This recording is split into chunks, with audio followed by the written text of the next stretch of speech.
My goodness, Tamu. I can't. I'm so excited to sit here with you. Conversation.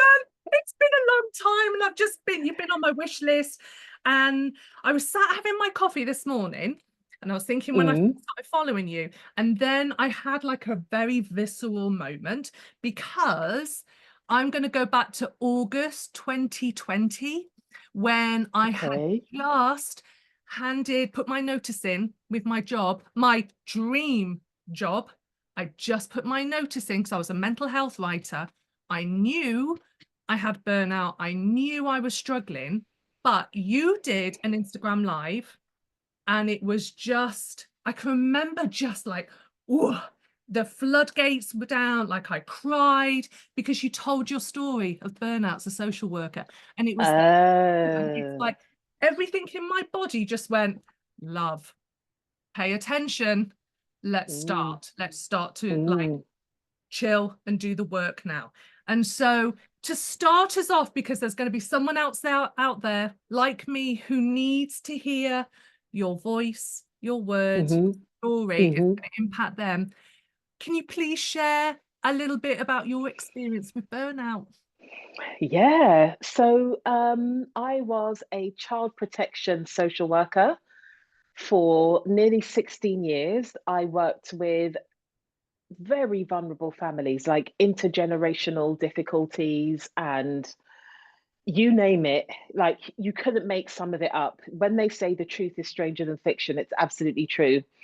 So not only was I working in a sector that is very demanding and runs off people's passion, to be quite honest, which is, takes a lot of your life force energy. I was also experiencing secondary trauma because of the things I was hearing about on a daily basis, working with people with like very live, loud, active trauma, being threatened sometimes, and working for the government who, to be quite frank, chronically underfund and under-resource work that needs to be done with human beings, whether it's mental health, physical health, all of it is grossly underfunded. So you were always working kind of like on the back foot. And burnout was normalized. So the World Health Organization uh, characterizes burnout as chronic stress that's unmanaged. And there are three dimensions they talk about. They talk about like exhaustion, like depletion exhaustion, being very like a negative outlook, being very cynical. And what was the other one? I can't remember what the other one is. Like having like a really low bandwidth, low mental resilience, not able to cope with the ordinariness of life. Now, I just want to point out burnout can come from having a job you don't like and treats you terribly. And it can also come from being really passionate about your job, doing something you love, and chronically overworking all the time. So it's not just from having a terrible job or being in a terrible circumstance. Stay at home mothers can experience extreme burnout because that is a job that never ever stops. So I want to be clear, it's not just about having a hard time at work. So I was in the place where I was extremely passionate. I felt very galvanized and compelled by the work I was doing and who I was working with. I've also got like high functioning codependent tendencies. So I wanted to save everyone, I wanted to make things better. And one of my core values is growth and transcendence. And I love it when people want to grow and change. I love to support that work.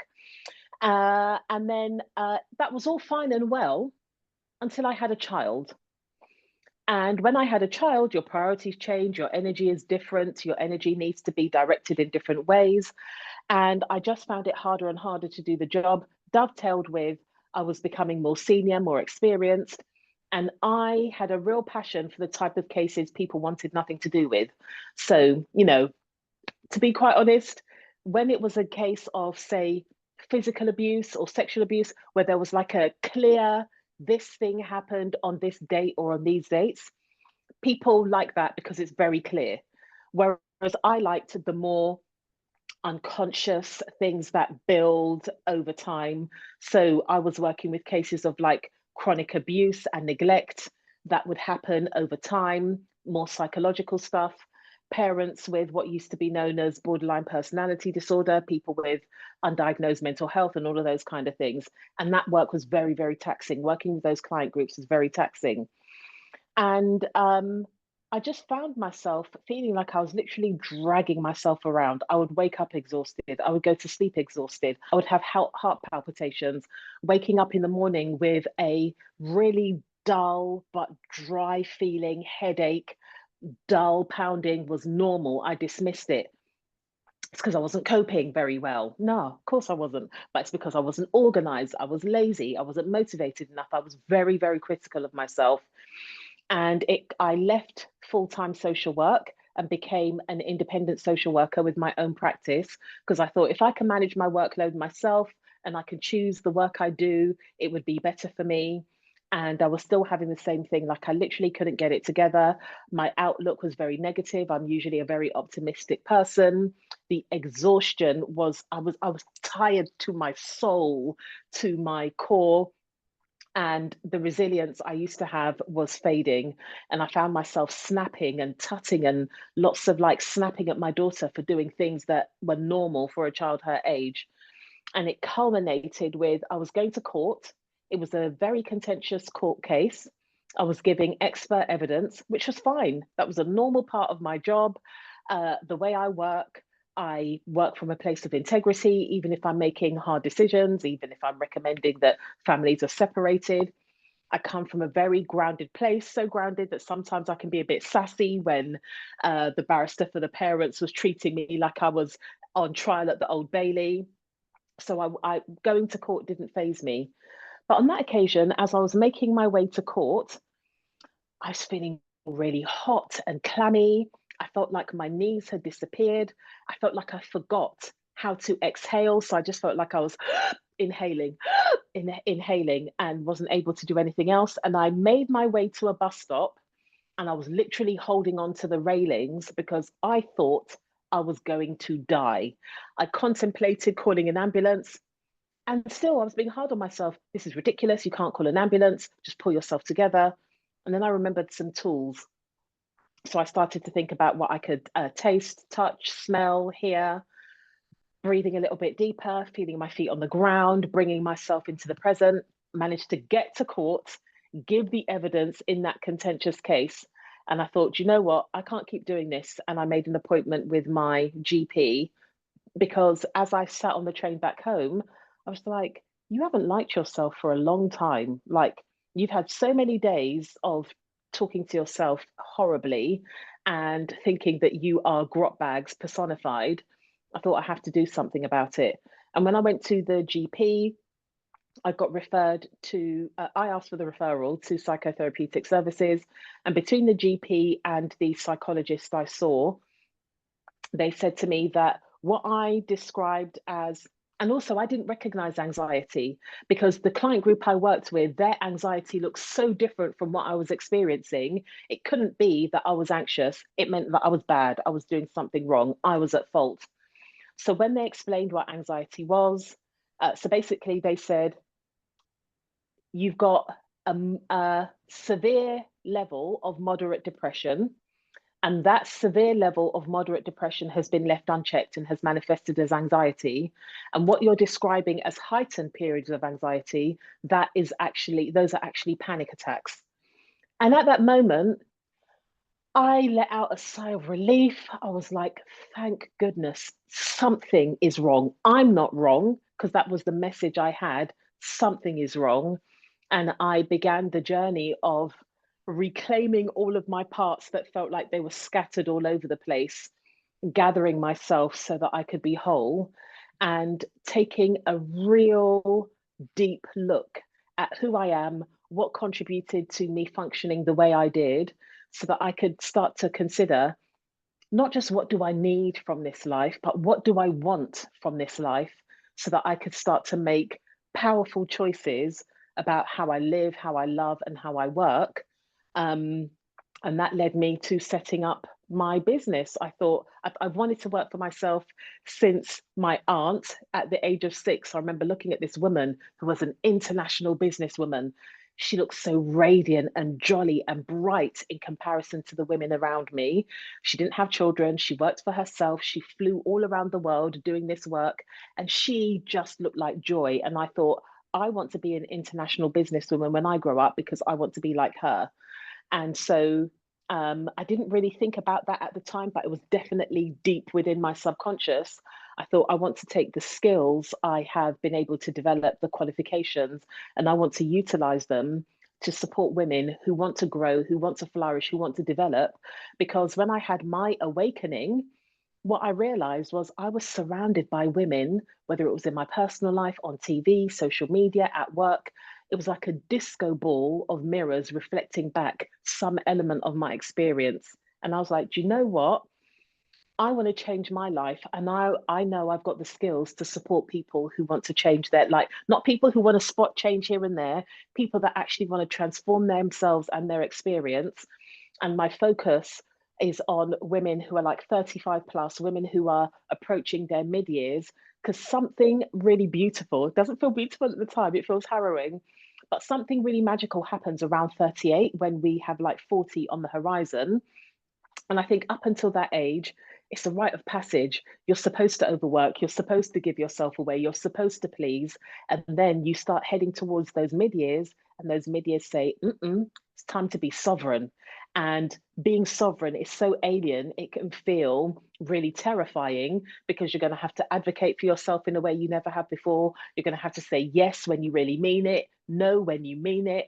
You're going to be guided by your pleasure, which is going to piss a lot of people off.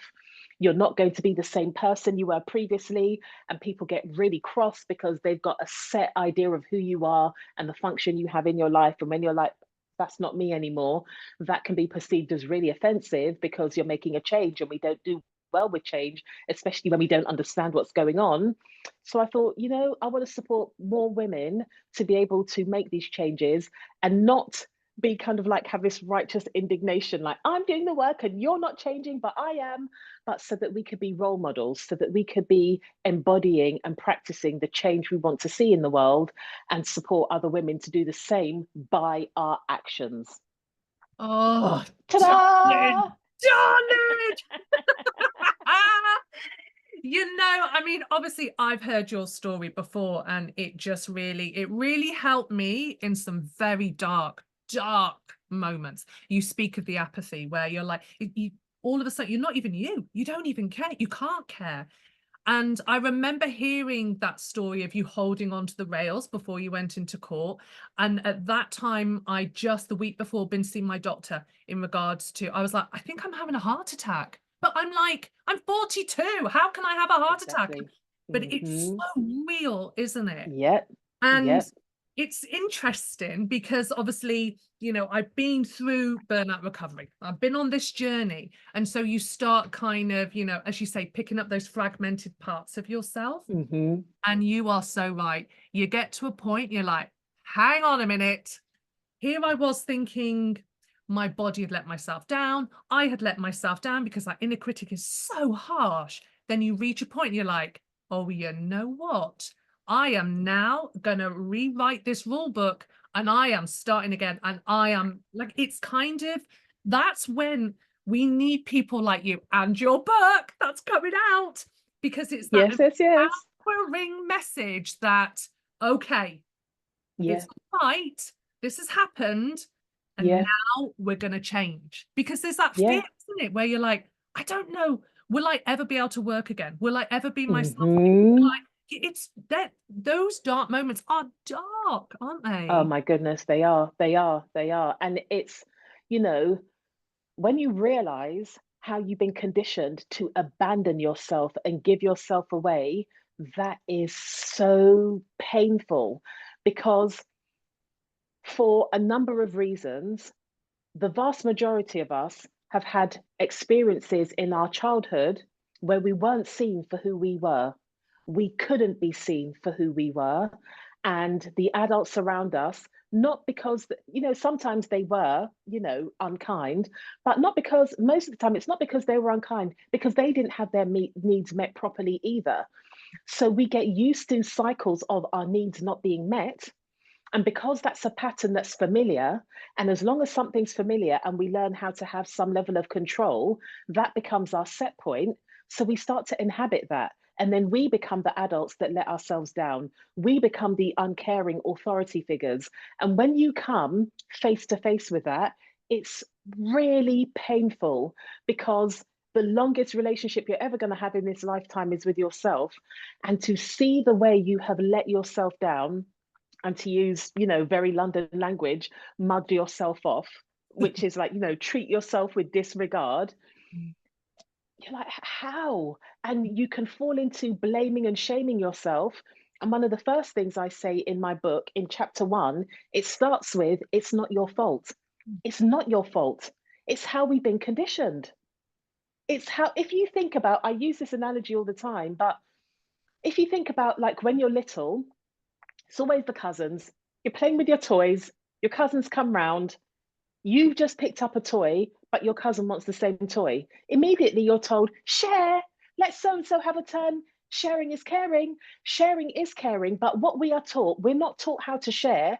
We're taught how to give away what gives us pleasure because it makes us look good.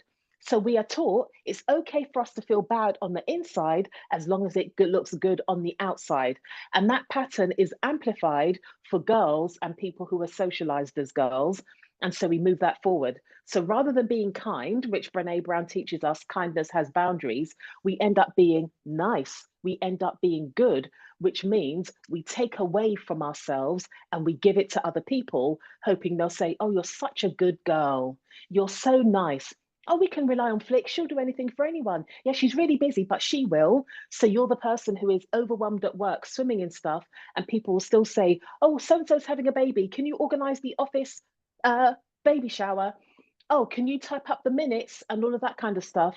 And you feel like, well, gosh, I've got so much to do, but I don't want them to think I'm bad. I don't want them to think I'm mean. I don't want them to think I'm not good. So you overextend yourself. That becomes normal.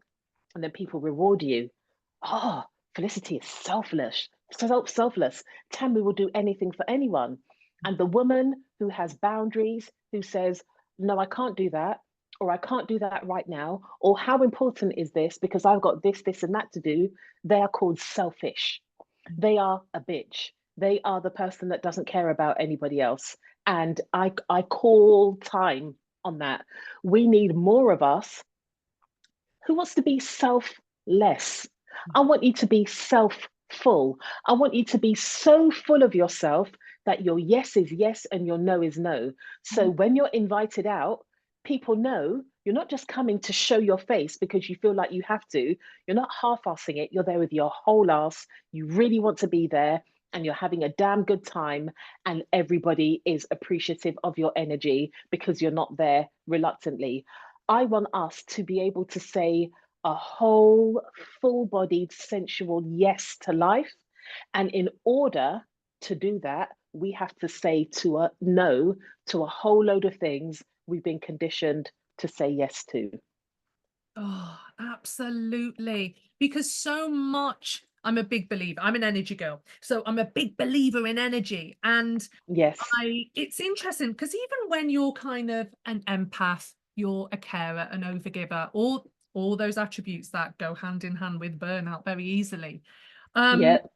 you it, I find that you get a lot of pleasure out of helping, out of sharing, out of lifting people. I love that. But when Yeah. it comes to the point that you are depleted at the end of the day, you are constantly depleted and it just gets more and more. That's when I find the inner critic becomes louder for me. You Absolutely. know what I mean? And then Yeah. I'm sure this happens with your clients, it's happened with mine, it's happened with me. It's very easy for us to then not only have a stick for like, what's wrong with me? It's my fault. I'm not good enough. I can't manage this workload. I can't do all these things. But then you pick up a stick and you're like, oh my gosh, like I'm really bad on myself as well. Like that's Yeah. the problem with self-care. Sometimes we have to like go underneath it, don't we? See what Yeah. the foundational Yeah. pieces are. Yeah. Um, there's a quote, it's in my book, Oh, by Friedrich Nietzsche, and he says, when we are tired, we are attacked by ideas we conquered long ago. So, what we need to recognize is that When we are, I'm not just talking about a regular level of tired. Oh, it's bedtime too soon, I'm tired. When we are living in a state of tiredness, when we are constantly exhausted, our body is in a state of survival. When we are in a state of survival, it's very difficult for that executive function, that prefrontal cortex, to be rational and logical and make sense of what we know to be true. We are hijacked by fear because we're in a state of survival. And when we're in that state, that inner critic goes unchecked because we don't have the capacity to say, no, whoa, whoa, whoa, whoa, whoa, hold on a minute. Is this true? This doesn't sound like the truth. But when we can cultivate enough resource, which starts with our energy, the things we dismiss as basic needs, but are actually our essential, foundational, fundamental needs.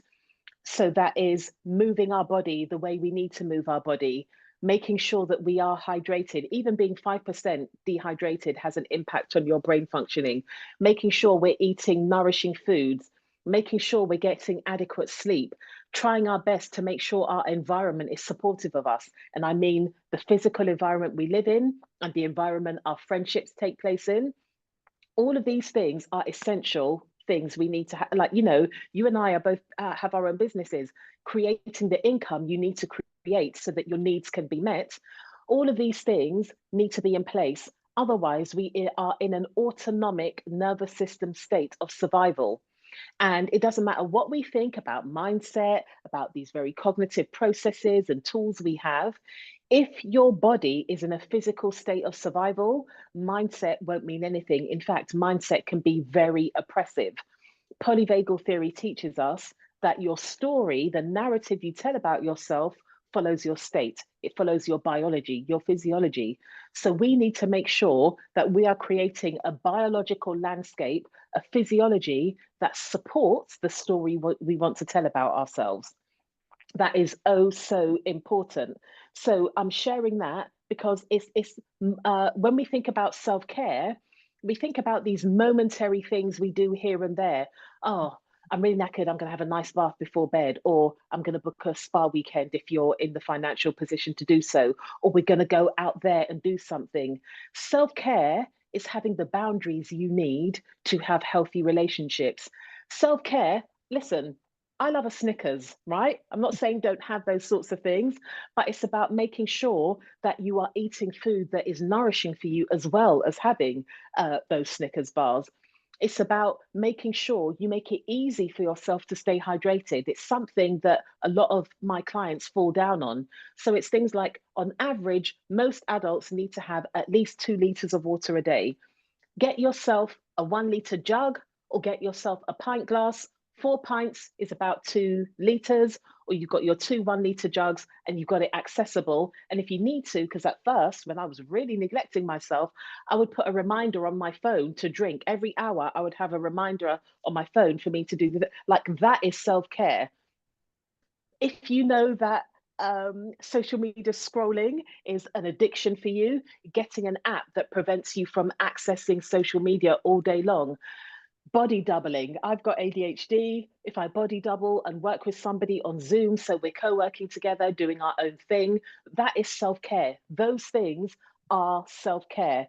And they're the type of self care you're not adding to your to do list. You don't have to go to, your local drugstore bubble bath aisle and buy all of these things. These are all things that are within your remit. Self care is also saying to a friend, I'm really resisting this thing I need to do. I'm keeping myself accountable because I'm responsible. But part of that is I'm telling you at 6 p.m., I'm going to send you a voice note saying, I've finished my sales page. And I'm going to ask you, if you have time, if you can have a look at it, because that's going to help me take responsibility and keep myself accountable rather than outsourcing our accountability to other people, asking them to send us countless reminders. That is the type of self-care, when done on an ongoing basis, compounds and transforms your life. Because rather than just setting goals that are like lofty and up there, you're raising your minimum standards So those goals that once seemed really lofty because they're far away from where you are now, you're actually rising your lower limit, your minimum standard, so it's not as far from that goal, which means you're not stretching as far to obtain that goal because you built a sturdy foundation to step up of. And our systems that I write about a lot in this book, so I refer to them as the trinity of oppression: white supremacy, capitalism, and patriarchy. They keep us in an infantile state of wanting the approval of everyone and everything other than us. And when we are clear about who we are and what we need, and we raise our minimum standards, we can see those systems and structures for what they are.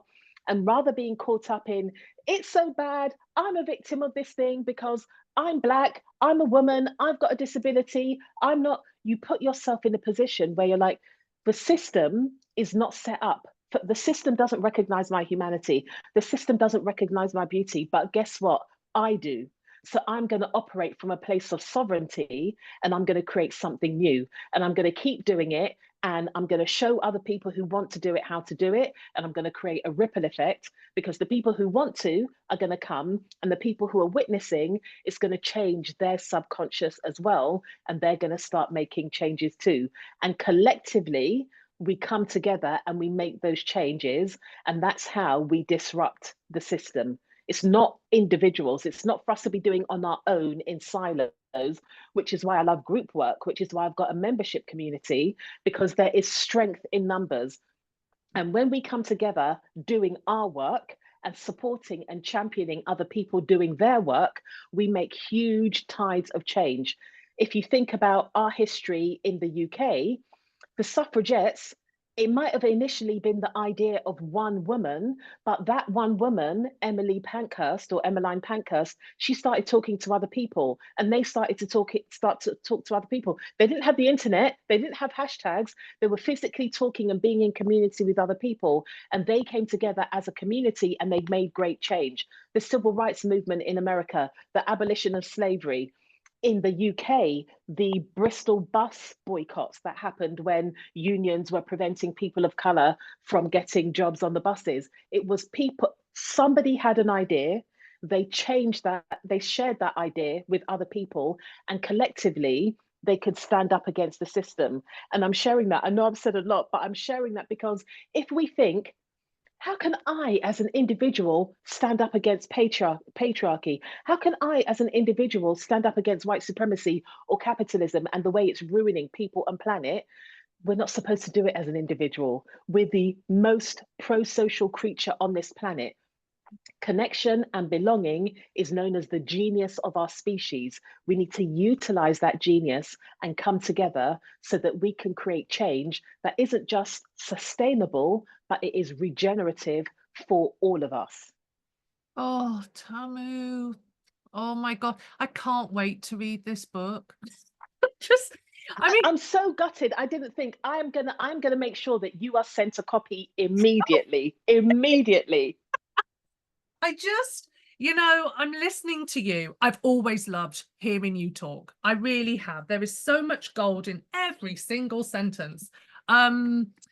I just, there's so much there. I Sorry, I can be a no, bit like never a tidal wave. apologize. Never apologize. And if anyone I is take it back. I take it back. yeah, if anyone is unfamiliar with Tamu's work, go and follow her. I think I've been following you for about 8 years now. I've always loved, Crazy. I know, and I'm over here in Canada. Like, I love how connected and small the world can be.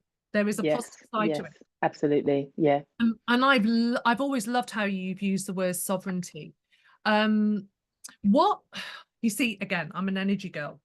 And this is where I think your book is so important, because your words have so much energy and empowerment in them, that it's very easy when you're coming out of burnout recovery, you're straddling that line of wanting to, right, I've come out of burnout recovery, I've looked at my foundational pieces, I know what I need to change, what I need to make different. And then it's like, there's that fear of, I never want to be that depleted again.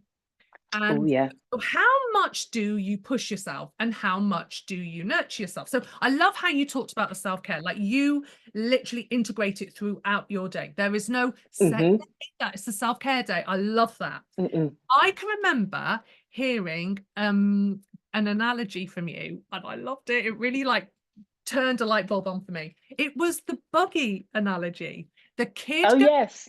park in the buggy. Would you mind sharing that? Because it was so powerful for me. I just would love Yeah. other people to hear it as well. Yeah. Goodness me, like Flic, you've been around. You've been around, man. My goodness.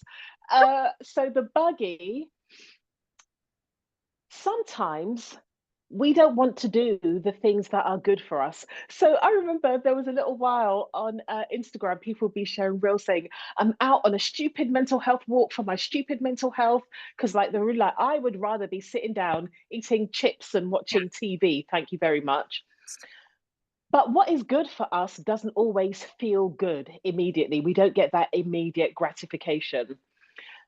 So I talk about it like sometimes it's like we are ramming ourselves in a buggy. And I got that analogy because I remember when my daughter was a baby, what was very small, she wasn't a baby, like she was a baby. She was, but I just remember she was a bit fractious, or I just wanted to take her to the park because it would benefit her.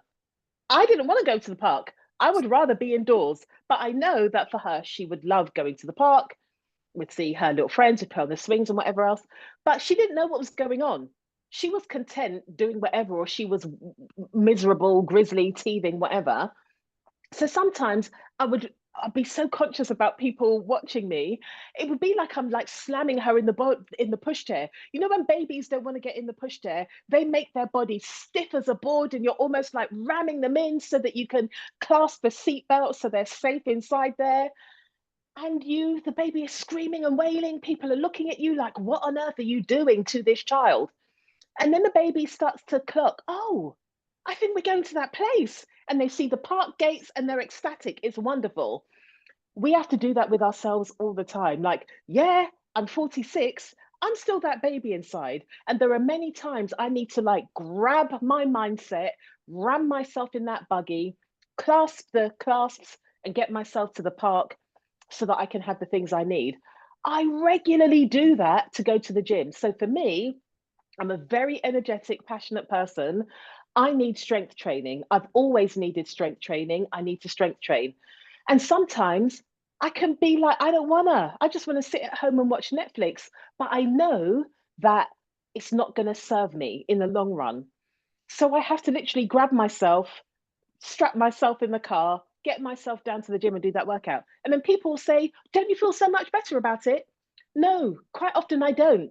I don't feel like, oh yeah, well done, girl, you've gone to the gym, fantastic. Sometimes I feel shitty still, Yeah. but I have respect for myself because I've kept my promise. I've honored my word. I have devoted my energy to that which serves me rather than that which is convenient.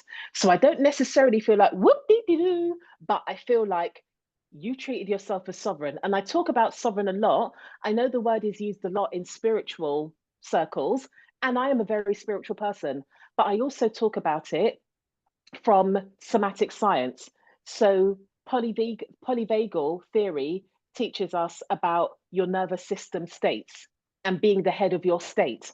The sovereign is the head of state. What I'm talking about when I'm talking about being sovereign is being the head of your state, being in charge of yourself, not allowing your emotions to drag you around all over the place and say to the emotions, sadness, I am here for you. Grief, you are very welcome, but you come and sit on my lap.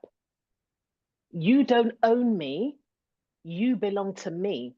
So you come here, grief, and we're going to process, we're going to have some time, and then we're going to continue. Because if we don't process and we don't have that time, you're going to become a shadow haunting me. And homie, don't play that. I am in charge. I am the sovereign. I am the head of my state. All of my emotions, even the ones we will consider to be bad or negative, they are my wise counsel. So, you know, the Queen has her counsel. You are my wise counsel, but you are not the boss. You inform me and you inform my decisions, but you don't rule me. So it's very, very important. And again, I will say that is self-care. Yeah. Running away from your life and going on holiday or going to a spa, that's dissociation, to be quite honest. That's not self-care. Self-care is those micro, day by day, moment by moment things, those moment by moment choices you make. And when you don't make that choice, it's about not shaming yourself. It's about meeting yourself with compassion and understanding and nurturing yourself up instead of beating yourself down. Oh my God, darling. I mean, I have been like, I know this. I've been listening to you for years. I'm just sat here going, oh my God, someone's going to be listening to this for the first time. They're going to be like, whoa. It's just incredible. You're an absolute gift to the world. You really are. I was saying before we hit record that, I'm so excited for your book. It's going to be amazing. It's going to have such an incredible ripple effect. And it is the perfect time right now. This is it.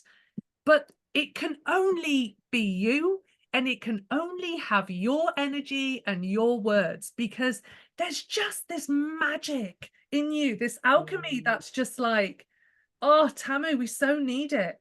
We so need it, don't we? We're coming out of the pandemic. We're all shifting. We're all changing.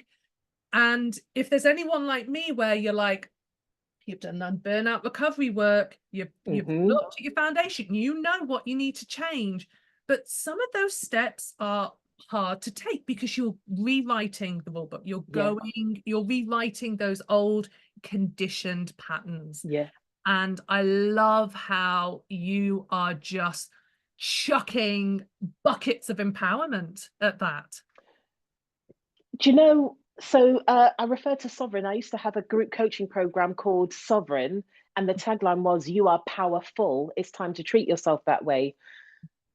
All of us are so powerful. Our bodies, this sophisticated piece of technology we live inside, has been developed throughout the entire history of this earth. We contain the wisdom of all ages. And we talk about the gut brain axis. I believe that women and people that were socialized as girls have a pleasure power axis.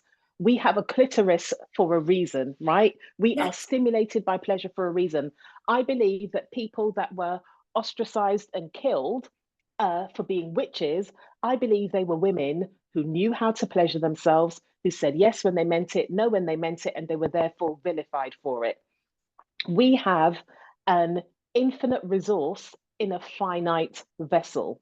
If we can learn to take care of our needs, not shame ourselves for being tired when we're tired, not tell ourselves off for needing the things that we need, like if you have to go to the supermarket that is 3 miles further because they sell the blend of coffee you appreciate and you savor that in the morning, it's become part of your morning ritual. It's not high maintenance to go that 3 extra miles to go and get that. Pleasure is one of the strongest signs of safety to our nervous system. You do not feel pleasured if you don't feel safe. Pleasure helps us to feel safe. And I don't mean we're protected from all the ills of the world. Nothing quote unquote negative happens to us.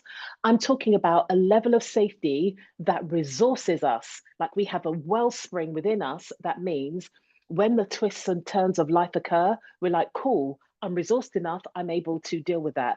Instead of being risk averse, we become risk aware. And then we can be courageous enough to take the risk of truly living. So when we're making these changes, and we're up leveling and upgrading our lives and we're being who we want to be in the world, it can be terrifying because we don't have control, because we're being somebody new. We're like a new girl at school again. We're beginning all over again. But also, when you're making those kind of changes on a cellular level, your nervous system is changing. So the people around you whose nervous systems were used to your nervous system when it was wonky don't like they see you, but they don't recognize the new energy you're emitting from your nervous system. And that can make them treat you with contempt or can make them distance themselves from you or think that you think you're better than them simply because they don't recognize your frequency anymore because your mirror neurons aren't shining in the way they used to. which is why it's oh so important that when we're doing this growth work, we make a conscious effort to develop relationships with people who are on a similar path of growth. They don't need to be doing the same thing that we're doing, but we need to be around people who are not going to shame us or are not going to be confused by us when we're geeking out on this new method we have learnt that's going to help us regulate our nervous system, or because we've decided we're not drinking alcohol anymore, or we're not listening to certain types of music, or we're not going to certain types of places, or we're not using these chemicals on our bodies anymore. We need to be around people who are growth minded. And because they are more concerned with growth than being right, when you want to grow, you know you're going to make a ton of mistakes. You know you're going to be wrong about things. You know you're going to look at the past and think, oh my goodness, I did the best I could with what I had then, but now I know different. I'm going to be different. We need to consciously put ourselves in those environments and not have an expectation that the people we've rolled with for a long time are going to be able to keep up with us, which is why I find online communities so helpful, because we can connect with people all over the world that have similar interests to us, and they can become a supportive resource. And when you do that, relationships that should no longer exist, because you're emitting a different frequency, it will change those, and they'll either take a back seat or they'll fall off. You don't have to be doing, and you do this and you don't do that and you do the other, but also you're role modeling. So people who are sparked by that, they'll be like, oh, do you know what? I'm going to evolve as well. And then there are some friendships that you'll be like, I've known you since I was 5. You call my mum auntie. My nan thinks you're one of her grandchildren. Our relationship can remain like that. I'm just going to accept that our relationship operates in that sphere, but I need to cultivate relationships where the whole of me can be present and involved and embraced. And in fact, people fan my flames and encourage me to be bigger because they know I've got more to give and they're not threatened by it. But I just want to emphasize, we are, I said it earlier, I'm going to say it again, we're the most pro-social creatures on this planet. We're not supposed to be doing our growth and evolution work. We're not supposed to be doing the vast majority of things on our own. But certainly when we're stepping into uncharted territory and we're growing in ways that we haven't before, and maybe we're allowing ourselves to be seen in ways we haven't done before, we can counteract and soothe that vulnerability by co-regulating with other people who are on a similar path. Yeah, I love that you've mentioned that, because you know, and it doesn't matter where you are in the world. This is where we're very lucky. We live in a connected digital world, because, you know, Yes. as you say, you've got your membership, and that's where people are able to come together, and like Yeah. it's kind of your vibe attracts your tribe, like, and it's like we're passing a permission slip around each other to be like, Literally. be you. And I love Yeah. how you mentioned the pleasure angle. I mean, I'm Yeah. all for a self-serve checkout orgasm. It's so important, isn't Hello. it? And we Yeah, were yeah, yeah. raised 80s and 90s and like, no, no, no, no, no, don't be thinking about that. It's Yeah. wrong. Or, and actually, it's the one thing I should be doing every day. Like, Hello. Yes. yes, Wholeheartedly agree. yeah, Wholeheartedly agree. And I've got this workshop, which is called The Potent Power of Pleasure. And every time I have delivered that workshop, women have been in tears because of the way, particularly older millennials, Gen X, we were brought up to believe that our pleasure and sensuality were to be given to yeah, men. yes. And when I'm talking about, no, no, no, your pleasure, your sensuality, your sexuality is for you to enjoy and Mm, share yeah, if you choose to. But it's for you to, it's not about you giving it away. And oh gosh, Flic, the I number know. of people I have worked with, and they're like, I've been in this relationship, whether they're married or not, I've been in this relationship since I was in my mid 20s, Yeah, and the sex has never been satisfying. yeah. And I'm like, and they don't even begin, they don't even know how to begin to articulate that to their partner. A, because they'd rather feel bad than have a difficult conversation with their partner. And B, because they were like, they had this unconscious thing that, well, it's supposed to be given away. I'm supposed to be giving him pleasure. I'm supposed to, lay back and think of England. And they don't want to be accused of being promiscuous or Yeah. whatever the words are, Yeah. which also means there's no time for self-discovery. If Mm. they do masturbate, it's a secret that nobody knows about, and they do it, you know, and they feel shame about it, and they do it quickly and don't think about it.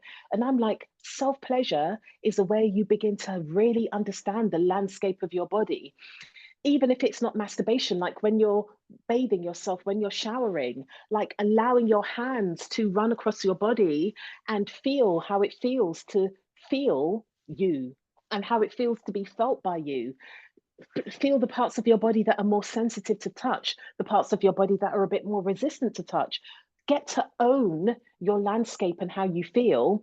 When you have an understanding of that, you're in a much better position to be able to have a constructive, challenging, yes, but constructive conversation with whoever about what helps you feel pleasure, what enables you to be really satisfied.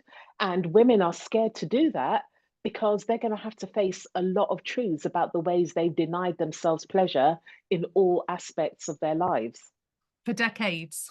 For for decades. decades. Women have And been I'll just say talking for again, it's decades. not your fault. It's not your fault. It's how we've been conditioned. It is Mm. how we've been conditioned. Yeah. I went last year, I went to a sex and relationships talk. There is a woman called Oloni. She is a sex and relationships expert. And I went to go and see her at the South Bank. And I took my mum and my daughter. My daughter was 16 at the time. And I didn't explain properly to my daughter what we were going to, because she would have said she didn't want to come. And it was a learning experience for, it was intergenerational learning. It was a learning experience for my mum, for me, and for my daughter. And we were like, me and my mum were talking. My daughter was, she was listening, but she wasn't getting involved. But she was listening to us talk about our, not graphic, but our experience of relationships and sex and pleasure, and knowing that not we were worthy, we are, not that we deserved, we do deserve, but we are entitled to experience a level of pleasure that was previously denied to us. And I'll go back again to that pleasure power axis. Why are we denied that pleasure? Because pleasured women are powerful women, and powerful women will totally disrupt the system in which we live. Yes. Because, okay, so you give yourself a lovely little self-serve checkout orgasm. It Yes, automatically, everything, all of the cells in your body, it's going back to your needs. It brings yep, everything back, that compass point, your needs. And when you think about it, burnout, the working environment, like the world, it's all about, it's never about your needs, and it's always having that disconnection from your body, yeah, isn't it? yeah. And that, it sends your body a sign of danger. There's no other way I can put it. It sends your sign, a body of danger. Oh, this deadline. Oh, I've got to get this thing. Oh, my daughter forgot to tell me she needs this for home economics at school. Oh, I've got to pick up so and so. Oh my goodness, it's so and so's birthday. I don't really want to go, but I'm knackered. But if I don't go, she's going to think I'm terrible. All like everyday things send us signs of danger. I did a workshop. I had hosted an event. So I hosted an event. I've done it twice now, and I'm going to do it every year, called Indigo Monday. It's a counter to the notion of Blue Monday. Love And the it. first one, we were talking about ordinary things that make us feel anxious. People talked about uh, when they, what my one was, like I was talking about everyday ordinary things. So my one was when you get to the escalator and it's not working, just that sudden notion that it's not working and you're going to have to walk down it. It makes me feel about anxious, like, am I stepping in the right place? Somebody talked about when they have to go from one train platform to the other and there's not much time. Somebody talked about racial, like racial microaggressions at work, and assimilating and pretending it didn't bother her. Somebody talked about when somebody says to you, we need to talk, and there's nothing else, and like, oh my gosh, what have I done? All of these things. Or when we know that a journey is going to take us 45 minutes, and then we get in the car, we've got an hour, we've given ourselves 15 minutes, we get in the car, there's been an accident, which means the journey is going to take 90 minutes. We can start to feel anxious. Anxiety is your body's way of telling you you are at risk of serious harm or danger. It could be a fatality. So we talk about anxiety very casually. Oh, I feel anxious about showing up online. I feel anxious about putting my prices up. I feel anxious about saying to my husband, I want you to do this because that's how I get my orgasms. Yeah. We haven't evolved much since we were those hunter-gatherers where saying something or doing something that was wrong could get us kicked out of our tribe, and we're vulnerable to the elements, to prey animals or opposing tribes. That nervous system is the same nervous system we've got now. So when we're saying we're anxious about these things, inside ourselves, we're worried that we're at risk of serious harm. When we know this information, we can begin to we can connect with ourselves, we can put it into context so we can start to make powerful choices. A nervous system that has capacity and is able to be risk aware rather than risk averse needs that connection with self, with others, so that we can then put things into context, so we can then make informed, powerful choices. But because we don't know this information, we then run on autopilot. So we make assumptions. So we're not connecting with ourselves. We disconnect, we numb. We try to connect with external sources of validation and work, which is why we do things like overwork. We don't know when to stop working. And that's not just in the workplace, that's at home. We can't sit and relax. We can't rest. We're cleaning this, we're decluttering that, we're taking this to the rubbish dump, we're cooking this thing, we're doing all sorts of things. But when we can remember, actually, if I slow down, if I connect with myself, just a couple of inhalations, exhalations, what do I need in this moment? That's the connection. I'm feeling anxious, and I remember anxiety is my body's way of saying I'm at risk of serious harm. If I'm late for this GP appointment, am I going to die? No, I'm not. I might miss the GP, but hopefully they'll be understanding. So you're giving yourself the context. So now I can make a choice. I can either sit in this car, be really angry, racing to every red light, only having to hard brake. I can get myself into a state, or I can do some deep breathing. I can pay attention to what I'm doing. I can be present and know that I can get myself there in a state, or I can regulate myself and relax myself and get there in one piece and sort it out when I get there. It makes such a difference. And when it comes to things like burnout, this is the sort of thing that prevents burnout. So I had my massive experience with burnout, and then fast forwarding, about 3 years later, I was in a meeting with a colleague, and she was like, Tamu, why don't you get stressed? Why don't you get angry about things? And I'm like, listen, stress, anger, all of that, they're really expensive. If you think about your life force energy, that's expensive energy. So if I'm going to get stressed, if I'm going to get angry about something, it needs to be worth it. The energy I expend needs to be worth the exchange. Otherwise, I'm not doing it, because most of the time we're getting stressed and angry about things we can find a solution for if we take a moment, be present, do that connection, do that context, and then make a powerful choice. And Yeah. it's not that I don't get angry. It's not that I don't get frustrated. I get all of those things. But I will check in with myself. Like, am I angry simply because I'm tired? Am I angry because I'm hangry? Am I angry because I haven't moved myself enough, so I then don't have the resilience necessary to cope with this thing? When we have this, I'm not trying to sound like some weird TikTok account conspiracy theorist, Okay. but the government, people don't want us to know this, Yeah. because we will be powerful. We will stop extracting and commodifying from ourselves. We will stop consuming to try and ameliorate ourselves. Instead, we will resource ourselves and power ourselves up. And no, we don't have to buy the latest candle. We don't have to purchase every course, coaching program, whatnot going on. We can make conscious choices about things that are going to enhance us. So we stop looking at people, places, and things as saviors, and we think, is this going to contribute to me? Is this going to bring out the best in me, or is it going to make me dependent? And a lot of the things we have in our society are built to make us dependent. Why? Because when we're dependent, we will spend more, we will fuel the economy, which is supposed to trickle down. It never trickles down, it only trickles up, and we're caught in that perpetual cycle. Yeah. Oh my God, absolutely. Absolutely. I mean, you're so empowering, Tamu. You know what's interesting? I'm just thinking, when Mm. you were telling us your story of like the social work days and how you loved not necessarily the clear-cut cases. You love the cases that you had to really delve into and I'm like, oh my God, you were always meant for this path, Tamu. You were Literally, bigger literally. than social work. You were never meant to be. You're up here, darling. I'm just sat here going, oh my God, Why, this is thank you so much. no, it's true. Okay, I'm just gonna let that land, and I'm not gonna push it away. I'm gonna let that land. The moment, because I'm just literally going, you were never destined for just here. You and your words and your, empowerment and the love you give, the put out, it was meant to be here. You were always that person. So it's interesting, isn't it? We can burn out, but we can course direct and then go back on our path and go higher. We can, like, this is gonna sound so self-helpy, but it is what it is. We can choose to be in post-traumatic stress disorder, or we can learn to choose post-traumatic growth. They're both available to us. They are both available. And I'm not bypassing. No. This is somatic science. This is neurobiology.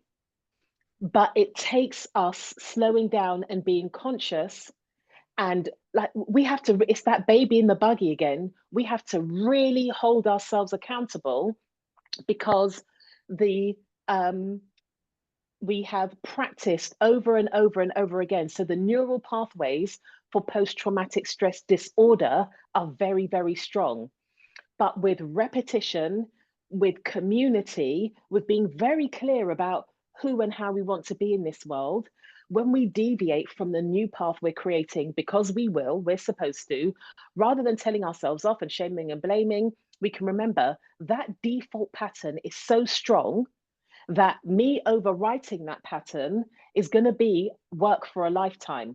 Because every time I expand and go into a new unfamiliar territory, those neural pathways are going to start kicking up again because our body, our nervous system is designed to protect us. Our nervous system doesn't care about us growing and self actualizing. So we have to really do the work. And again, we're not designed to do that work alone. So it's important that we're in community with other people. And I'm not just saying you have to pay for that community. Whilst I would love people to inquire about my membership community, you can do that with friends.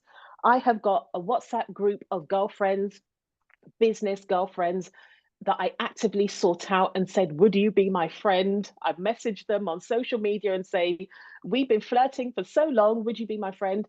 They are my community. They are the people I go to and I say, gosh, I'm about to say this thing. It feels very controversial in my system. It's probably not. I'm clenching my butt cheeks. Can you please send me some words of encouragement? I'm stating my need, and that fuels me to be able to take the action I want to take. You could have a book club where you decide that you're going to read books that really challenge your way of thinking and you meet on a regular basis. Like, that is community. That is going to help you feel strong and stable to show up as you want to show up in this world. Oh my gosh, that's the perfect place to land on, I think, for this chat. I mean, and I urge everyone listening to now go and hit your website and start following the thread on all of this amazing work you do and all of the gifts you share, and hit that pre-order button on your book. There's no doubt it's a game changer. It's ready. It's ready to be birthed into the world, and it can only have been you. I'm convinced of it. I'm literally gonna write that. It could only have been me. I'm gonna have that where I can see it every day. I'll email it to you, what I think, Thank you. because Thank you can you. stick it in your file or on your wall or what, because I really do believe that in every fiber of my being. I really do. It's incredible. And this has been such, oh my God, this has been an amazing chat. I just know Thank you. you're going to impact someone through this chat like you did with me back in August 2020. Like, I can still remember sitting at the desk Amazing. and just being like, oh, my whole body just melted. I was Mm, like, oh my God, mm, I'm not alone. It wasn't my fault. Oh my God, mm. okay. Because Yeah, I understand yeah, the isolation that people feel. yeah, Yeah, yeah. There's nothing wrong with any of us. We don't need more self-improvement. We no. need systemic change. Oh, you're amazing, Tamu. I've been asking at the end of these incredible conversations, quick fire or light-hearted questions, because we all answer differently, don't we? So I was Yeah. wondering, on your dodgy, tough days, do you opt for move your body or move the remote? Move my body. I will put on, I'll tell you, LL Cool J, Mama Said Knock You Out, or Dizzy Rascal, Stop That. Yeah. That bass line and that like assertive, almost aggression can shift the funk. Oh, all your chakras are like, woo, I love Literally, it. literally. Yes. Yeah, yeah. Amazing, amazing. Okay, bag of almonds or bag of Maltesers? Maltesers. Maltesers. I got to be Okay. honest with you. Wash down with Maltesers. a cup of tea. Almonds are not my favorite nut. If you had said Brazil nut, I would Oh, have chosen the Brazil nut. really? Yeah, Okay, yeah. well, go. Right, do you ask for help or are you happy to hermit? Ah, my pattern is hermit. I'm growing into asking for help. Yeah, me too. Me too. Well done. Yeah. Okay, now, what's the one self-compassionate thing you're going to do today that your future self will thank you for? My one self-compassionate thing is I am, oh, okay. I haven't booked the yoga class, but instead of doing strength training today, I'm going to sneak into the yoga class and hope somebody doesn't turn up. Okay, perfect. Yeah. Yeah. Oh, Tamu. Listen, thank you so much for your time. And because, it's not just a case of just doing a podcast and turning up and giving me like I know you just give so much energy and gold, and this is going to have really impacted someone's life. We'll never know. We'll never know that person. But what you have Yeah. just said in And this that's last all good. has just caused a shift for the better. So thank you. Thank you so I'm much. so grateful. Thank you.